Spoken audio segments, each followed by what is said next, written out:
How has God revealed himself? Over thousands of years, God has shown and manifested himself to man, leading him to an ever deeper understanding of his nature and his plan for the human race. This process is called revelation. A key event in the history of revelation took place about 4,000 years ago. At that time, a man called Abram lived in Haran.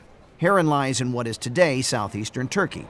Not only were there houses in Haran, parking lots, and shopping malls, but there were temples, a lot of temples. Because back then, most people believed in many gods. There was one for fertility, one for harvest, one for rain, one for war, one for pedicure. And smack dab in the middle of this mess of divinities, Abram heard the voice of God. "Go forth into a land that I will show you." Abram trusted God. He had faith and left for Canaan. He trusted God when he was promised a son and remained faithful throughout all his trials. Abram, who came to be called Abraham, is called the father of faith in the one God.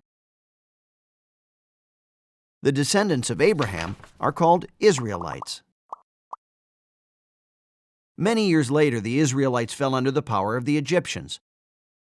A new chapter began with the well-known story of Moses. After many years of slavery, a burning bush, a Pharaoh who kept changing his mind, and many plagues, Moses led his people to freedom. Along the way back to their old homeland, God gave the Israelites the 10 Commandments and made a covenant with them.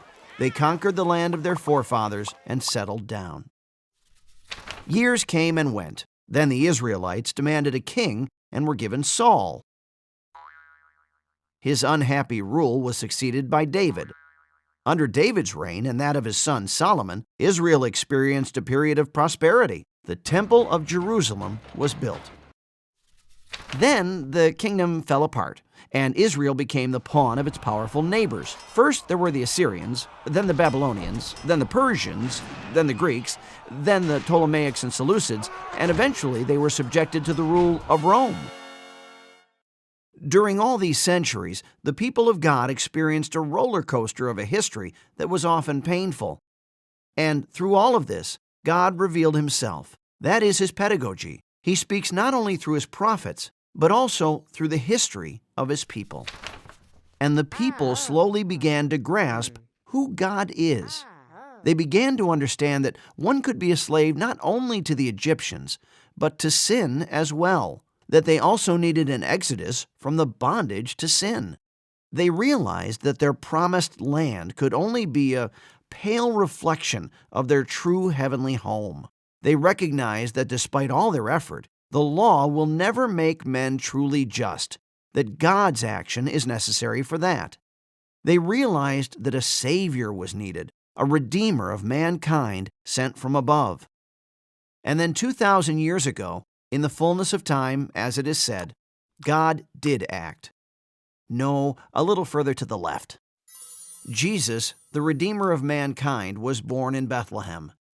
His coming was different from what many had anticipated. He was no colossal warrior or superhero ready to rumble with the Romans. He preached peace in the midst of oppression. He battled hatred with love. He gave us life by his own death. For some of the Israelites, it was clear that with the coming of Jesus, all the promises of old had been fulfilled, and they carried the message of redemption to the ends of the earth. They were soon called by the name Christian, and today they form the largest group of believers on earth. This is the short version of the history of the revelation of God. What we find is not a collection of heroic tales. We encounter holiness and sin, oftentimes in the very same person.